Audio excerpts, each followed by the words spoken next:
Alright, I don't know how well this is going to work. This is the first time I've taken any video footage with an iPhone, so we'll see how this works. But here's my 3M M64, and before I power it on, the main things that are happening is when I engage play mode, there's a delay in the take-up, so that there's a loop that develops here. So that's not good.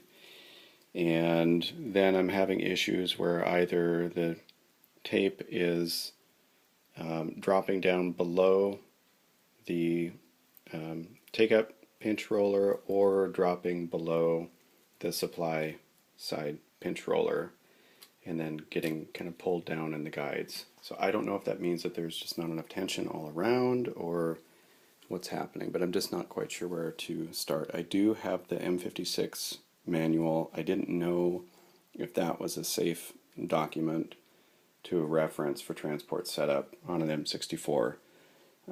Since the M56 is 1 inch and 2 inch. So, sounds like maybe that is. Anyway, I have a fancy device right here because I think maybe the lamp that I got is too bright. So even when tape is loaded, the sensor is still picking up light.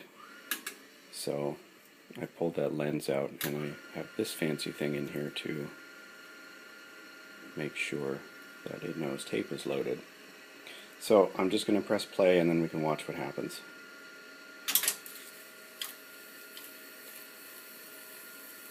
And then you can, I don't know if you can see, but the tape is below the pinch roller. And same thing on both sides. It's in the guides, which isn't too surprising. It gets forced into those. Well, no, it's down off the guides on this side. So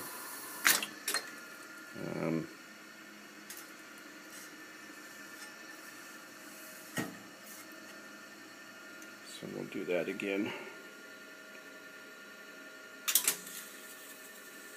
Nice loop. That's not really the ISO loop we're looking for. So it's just kind of a mess. And I don't know if it's a tension issue, but the tape is definitely dropping down below the pinch roller, so it's not self-centering there. And just to point out, this is a non-factory head block. This is something that was, I got this machine from Steve Puntilillo, who got it from a church somewhere back east, and something was not right with the head block, and I believe Steve sent it to John French, and it's got a socket erase and record head, and the playback head is actually an Atari 2-track head. So John French says it's good to go, but there is this interesting tab guide right there, which is not normal. But that doesn't seem to be affecting anything. I just wanted everybody to be aware of it. So anyway, we'll see how this comes out, and I'm happy to do any more demonstration as necessary.